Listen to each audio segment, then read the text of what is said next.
मैं हूं डॉक्टर फैजी और आप देख रहे हैं चैनल रॉयट क्लासेस।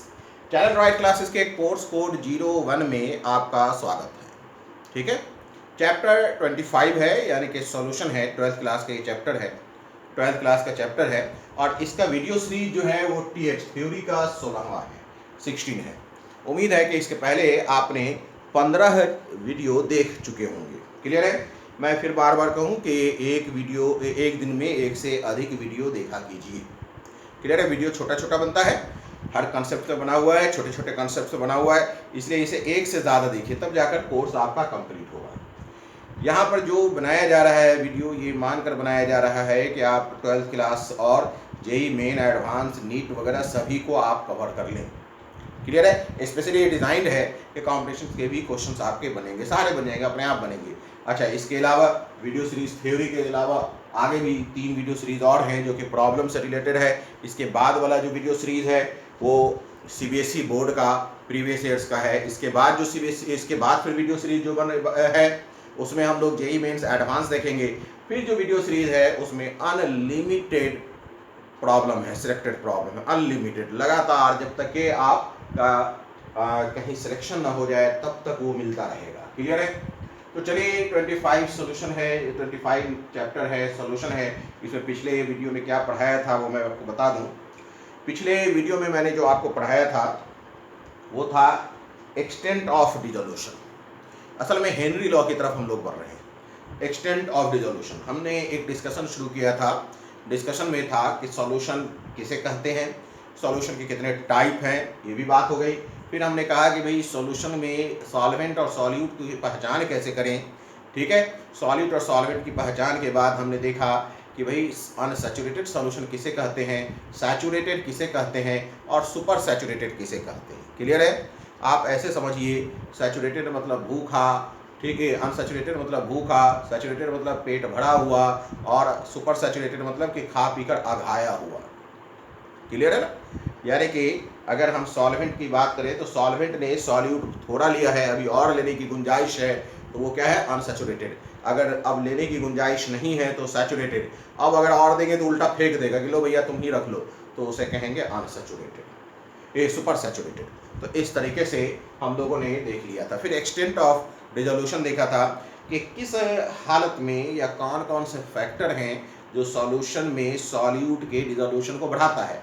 3 फैक्टर की बात की थी हमने, एक मॉलिक्यूलर साइज, दूसरा एंट्रोपी और तीसरा जो था इंटरेक्शन एनर्जी था। इंटरेक्शन एनर्जी बाकी के 2 फैक्टर से ज़्यादा इंपॉर्टेंट है, जिस पर हम लोगों ने डिटेल बातचीत कर ली थी।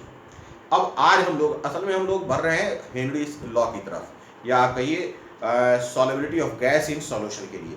तो उससे रिलेटेड जो भी चीज़ें हैं उसे थोड़ा थोड़ा देखते हुए चल रहे हैं। क्लियर है? अब आज हम लोग देखेंगे सॉलिड सॉल्यूशन। क्या देखेंगे? Solid solution.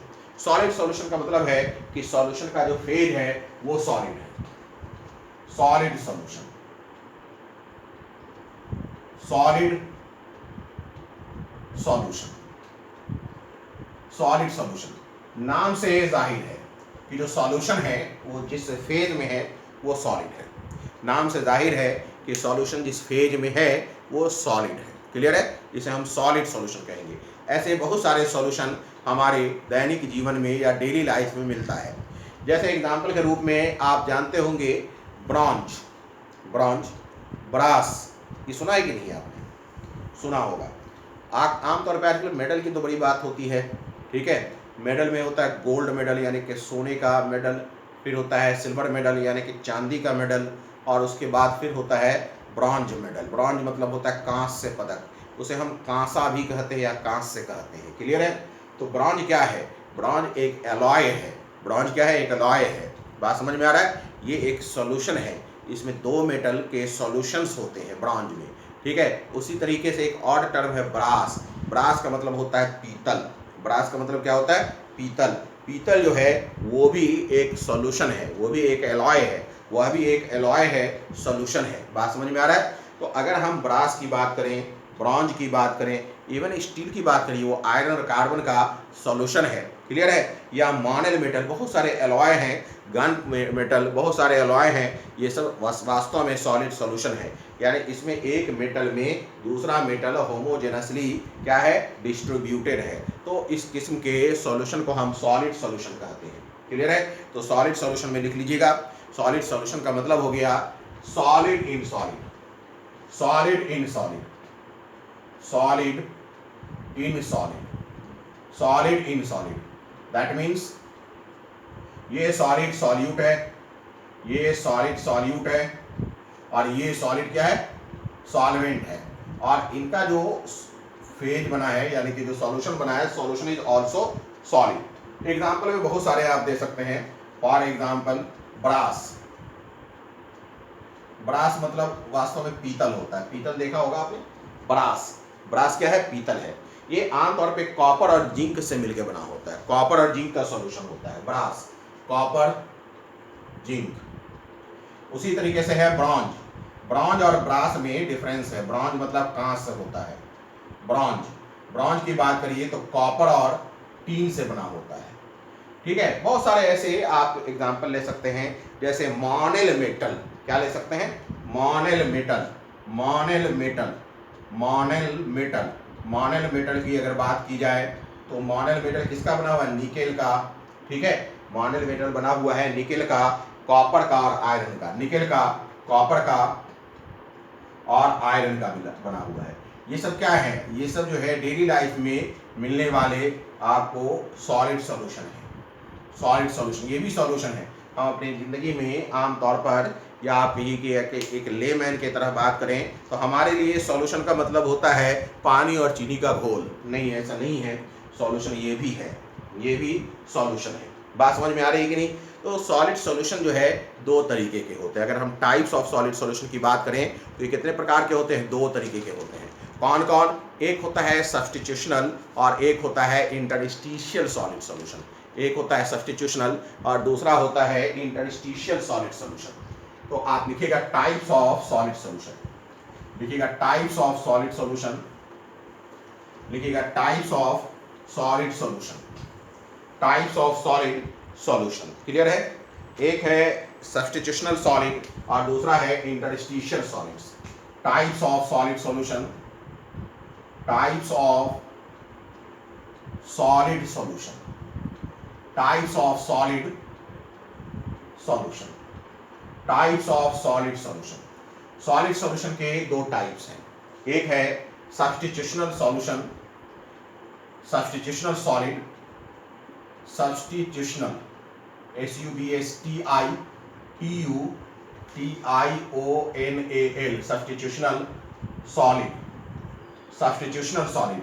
और दूसरा है इंटरस्टिशियल सॉलिड, दूसरा है interstitial solids, interstitial, TITIAL, interstitial solid, interstitial solid. एक है सब्स्टिट्यूशनल सॉलिड और दूसरा है इंटरस्टिशियल सॉलिड। एक है सब्स्टिट्यूशनल सॉलिड, दूसरा है इंटरस्टिशियल सॉलिड।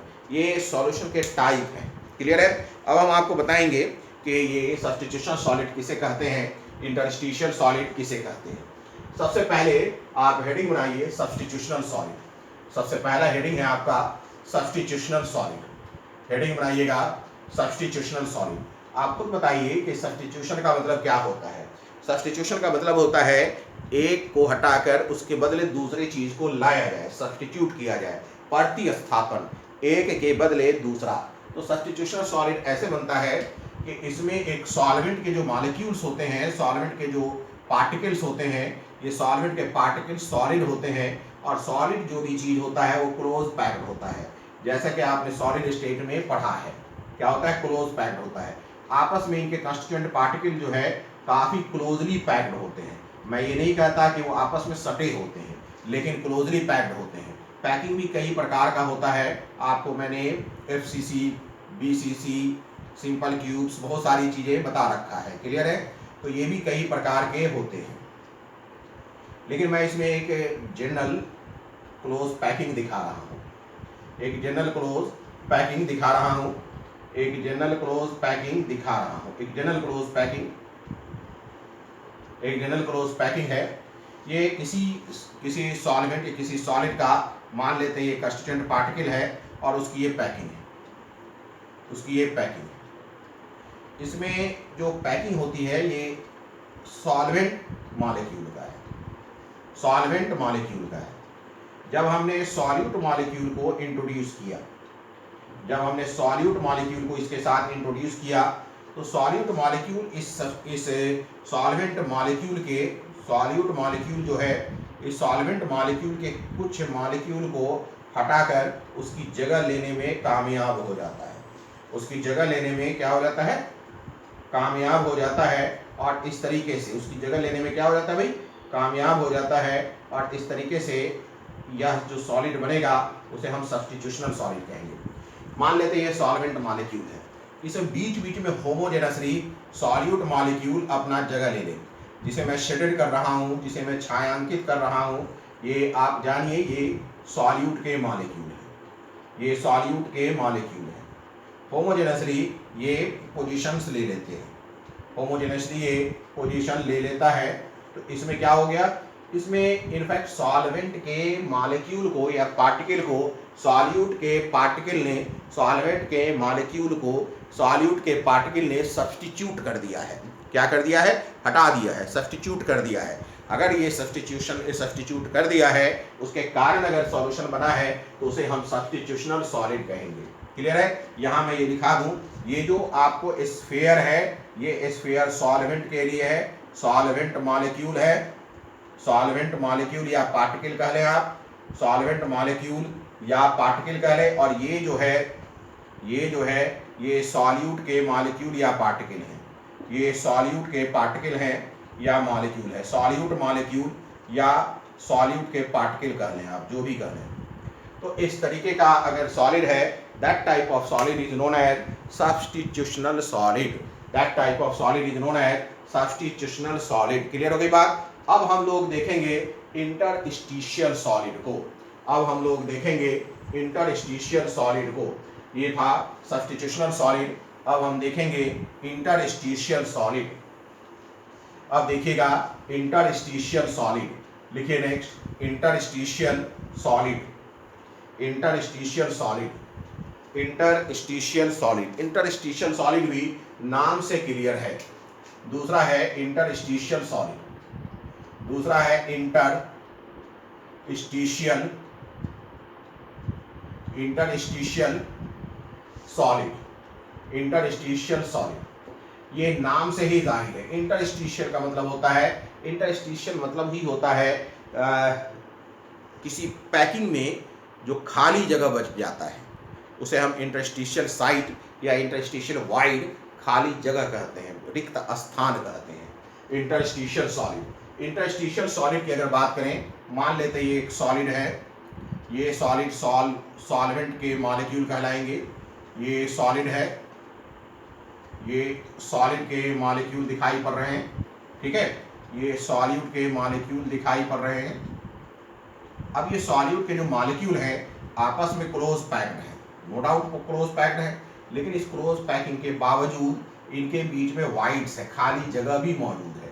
इस खाली जगह को हम इंटरस्टिशियल साइट बोलते हैं। इस खाली जगह को क्या बोलते हैं, इंटरस्टिशियल साइट बोलते हैं। इस खाली जगह को हम लोग इंटरस्टिशियल साइट बोलते हैं। ये जो खाली जगह दिख रहा है, it is known as interstitial site, यही इंटरस्टिशियल साइट है। ये खाली जगह है, इस खाली जगह को हम लोग इंटरस्टिशियल साइट बोलते हैं।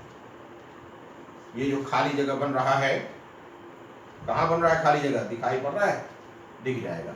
ये जो एरिया है ये खाली जगह है, ये खाली जगह, ये खाली जगह है, ये खाली जगह है। ये सब जो खाली जगह है इसे हम इंटरस्टिशियल साइट कहते हैं। सॉल्वेंट के इंटरस्टिशियल साइट में सॉल्यूट के मॉलिक्यूल जो हैं, सॉल्यूट के जो मॉलिक्यूल हैं वो आकर के होमोजेनसली डिस्ट्रीब्यूट हो जाते हैं। होमोजेनसली डिस्ट्रीब्यूट हो गया, मान लीजिए होमोजेनसली डिस्ट्रीब्यूट हो गया तो हम इसे क्या कहेंगे, होमोजेनसली अगर डिस्ट्रीब्यूट हो गया तो इसे हम कहेंगे कि इस तरीके का जो सॉलिड सॉल्यूशन बन रहा है उसे हम कहेंगे इंटरस्टिशियल सॉलिड। इस तरीके का जो सॉलिड सॉल्यूशन बन रहा है उसे हम कहेंगे इंटरस्टिशियल सॉलिड। ये इंटरस्टिशियल सॉलिड है। इंटरस्टिशियल सॉलिड है। इसमें ये जो आप स्फीयर देख रहे हैं ये सॉल्वेंट मॉलिक्यूल है। ये क्या है? सॉल्वेंट मॉलिक्यूल है। ये सॉल्वेंट मॉलिक्यूल है। और ये जो छोटा सा देख रहे हैं ये सॉल्यूट मॉलिक्यूल है। ये सॉल्यूट मॉलिक्यूल है। ये सॉल्यूट मॉलिक्यूल है। एक सॉल्वेंट मॉलिक्यूल है और ये सॉल्यूट मॉलिक्यूल है। तो इस तरीके का अगर कोई सॉल्यूशन बनता है तो उसे हम क्या कहते हैं? उसे हम कहते हैं कि ये है इंटरस्टिशियल सॉलिड। क्लियर है? तो ये था सॉलिड सॉल्यूशन। अब सॉलिड सॉल्यूशन के बाद हम लोग देखेंगे, सॉलिड सॉल्यूशन के बाद देखेंगे solid in liquid. Solid in liquid solution. Solid in liquid solution, ये कौन सा सॉल्यूशन था? Solid in solid. अब हम देखेंगे solid in liquid solution. Solid in liquid solution.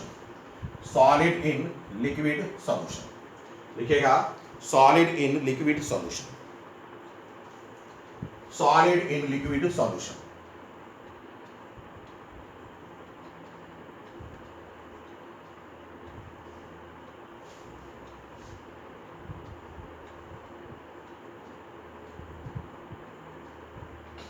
Solid in liquid solution.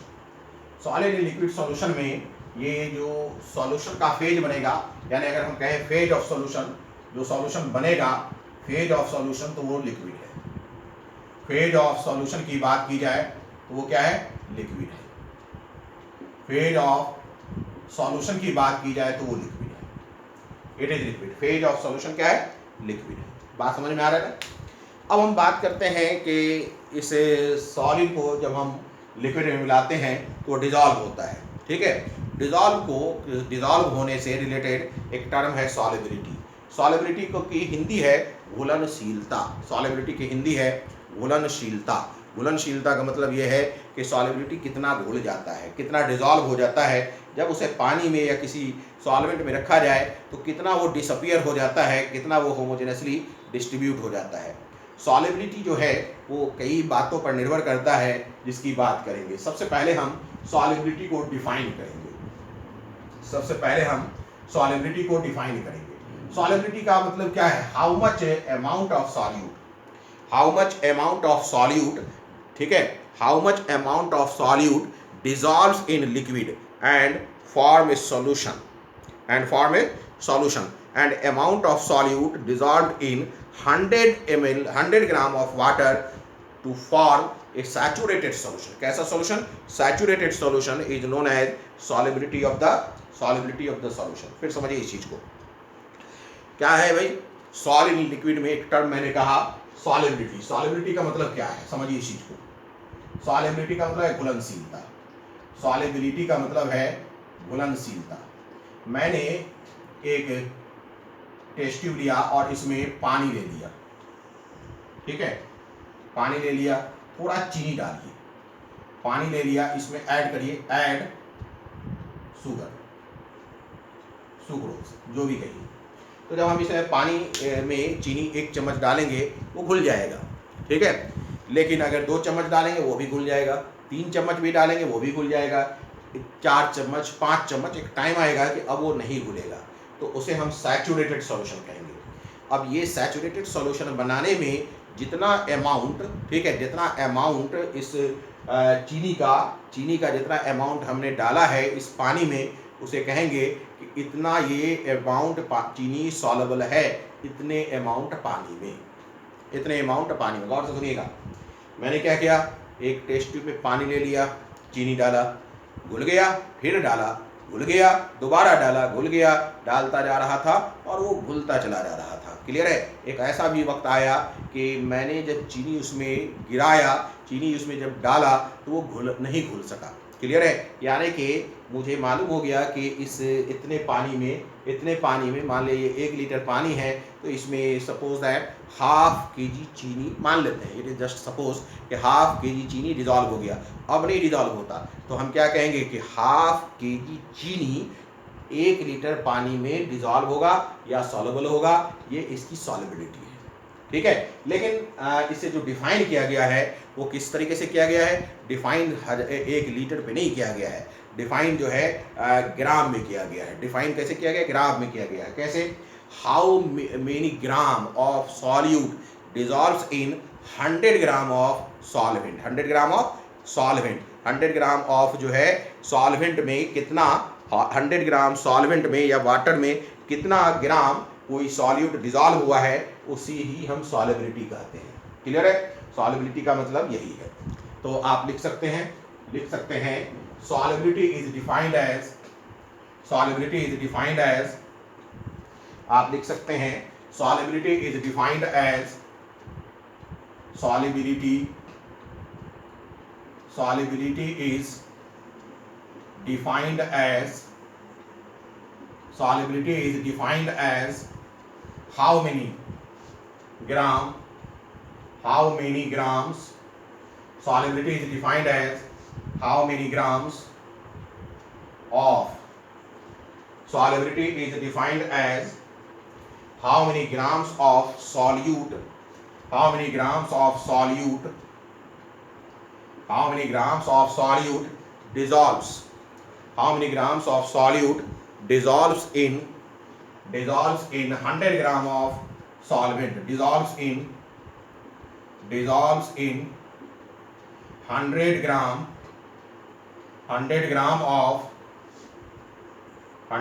of solvent to obtain, ये जरूरी है, क्या जरूरी है, to obtain saturated solution, saturated solution, ये बहुत जरूरी है, to obtain saturated solution। Saturated solution बनाने में, क्लियर है, कितना ग्राम, ठीक है, सॉल्यूट डिजॉल्व हुआ है, कितने में, 100 ग्राम ऑफ सॉल्वेंट में। तो ये बड़ा इंपॉर्टेंट है। एक और इंपॉर्टेंट फैक्टर्स है ये डेफिनेशन में, वो ये है at a particular temperature and pressure, at a particular temperature and pressure, at a particular temperature, at a particular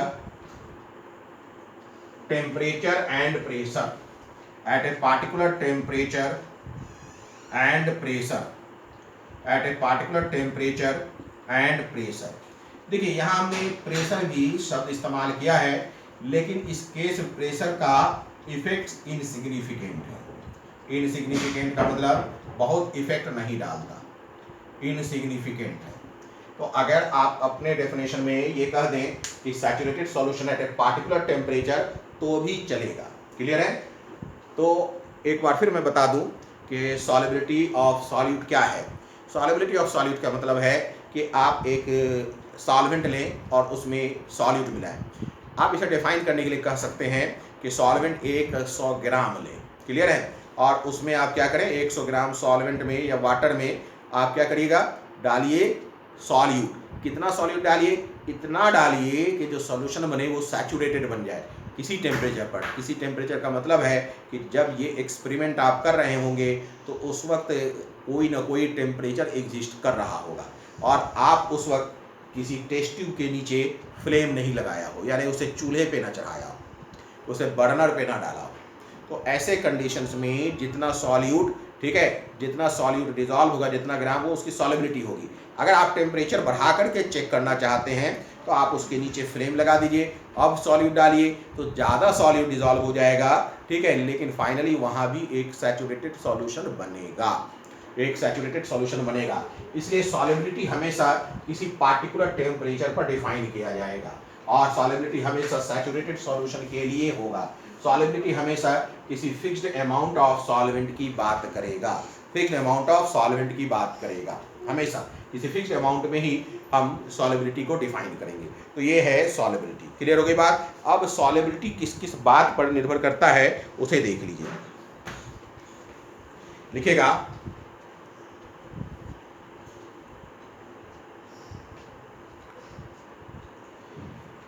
लिखेगा फैक्टर्स अफेक्टिंग सॉल्युबिलिटी, लिखिएगा फैक्टर्स अफेक्टिंग सॉल्युबिलिटी, लिखिएगा factors affecting solubility, factors affecting solubility, factors affecting solubility, factors affecting solubility, factors affecting solubility. चलिए इस पर हम लोग गौर करते हैं, किस किस फैक्टर पर सॉल्युबिलिटी निर्भर करता है। फैक्टर्स अफेक्टिंग सॉल्युबिलिटी, क्लियर है। देखिए जो सॉल्युबिलिटी का फैक्टर है वो कई चीज़ों पर निर्भर करता है। इसे हम एक्सटेंट ऑफ डिसोल्यूशन से भी चेक कर सकते हैं। मॉलिक्यूलर साइज हमने कर रखा था, ठीक है, एंट्रोपी फैक्टर कर रखा है, ठीक है, या फिर हमने कहा था इंट्रैक्शंस बिटवीन मॉलिक्यूल्स, ये भी हो चुका है। अब कुछ दूसरे फैक्टर्स भी हैं जो काम के हैं, उस पर भी बात करिए, क्लियर है। इसमें सबसे पहले आपको याद दिला दें कि एनर्जी का एक टर्म आता है hydration energy, hydration energy, hydration energy, hydration energy, और इसी के साथ एंड करके मैं कहूंगा lattice energy, hydration energy and lattice energy, hydration energy and lattice energy, hydration energy and lattice energy, clear है। हाइड्रेशन एनर्जी और लैटिस एनर्जी पर हम बात करेंगे, hydration energy and lattice energy. देखिए अब हम लोग ये देखते हैं कि सॉल्युबिलिटी की निर्भरता किन किन फैक्टर्स पर है। एक और हम लोग देख चुके हैं इनफैक्ट, मॉलिक्यूलर साइज, ठीक है, इंटरेक्शंस एनर्जी, वो सब हम लोगों ने देख लिया है, वो सब तो है ही कॉमनली। उसके अलावा कुछ ये भी फैक्टर्स हैं जिस पर बात किया जाए, क्लियर है। लेकिन इस फैक्टर पर अब हम अगले सीरीज पर बात करेंगे, क्योंकि हमारे पास नहीं अभी इसे डिटेल करने में टाइम ज़्यादा लग जाएगा, और हम हमेशा 30 मिनट से लेकर 45 मिनट, मैक्सिमम 45 मिनट का ही वर्कआउट करते हैं, इसलिए इसे यहीं पर छोड़ रहे हैं ना। नेक्स्ट वीडियो यानी कि 16th है, 17th में तुरंत अभी हम लोग 17th अगर आप ओपन करके पढ़िएगा तो उसमें तुरंत ये मिल जाएगा, यहीं से स्टार्ट करेंगे, क्लियर है। अगर वीडियो आपको पसंद आ रहा हो तो लाइक कीजिए, सब्सक्राइब कीजिए, ठीक है, सब्सक्राइब जरूर करिए, क्लियर है, ताकि मेरा भी मनोबल बनता रहे। आपको ये फ्री मिल जा रहा है, ठीक है, और किसी भी कोचिंग की जरूरत नहीं पड़ेगी, लेकिन आपका भी ये फ़र्ज बनता है कि आप इसे सब्सक्राइब करें ताकि मेरा भी हौसला बुलंद हो और मैं आपको और बढ़िया कंटेंट दे सकूं। ये ध्यान रखिए, यहाँ जो भी मैं दे रहा हूँ वो कंटेंट किसी भी सूरत में IIT JEE main and advance से ऊपर नहीं जाएगा, ये आपको मैं बता दूँ, ऊपर नहीं जाएगा। हमारा जो सबसे इम्पॉर्टेंट वीडियो सीरीज होगा, ये तो थ्योरी है, ये तो आपको बेसिक है, ये तो करना ही करना है। अगर आप इस बेसिक को कर लिया तो आपके इस बेसिक से सारे काम हो जाएंगे। ये मैं कहूँ कि बेसिक से सारे काम हो जाएंगे आपका। अगर इस सीरीज को पढ़ लिया, VSTH सीरीज को अगर पढ़ लिया तो आपके सारे काम हो जाएंगे। जब मैं VSTH के बाद यानी थ्योरी सीरीज के बाद प्रॉब्लम सीरीज लेकर आऊँगा, जिसमें पहले CBSE का, फिर JEE मेन एंड एडवांस का, और फिर सिलेक्टेड प्रॉब्लम का, इतना कर लेने के बाद कहीं किसी चीज़ की ज़रूरत नहीं होगी, क्लियर है। आप लोग इसे खूब मज़े से पढ़िए और ज़रूर इसे सब्सक्राइब करिए, ठीक है। चलिए, गुड डे।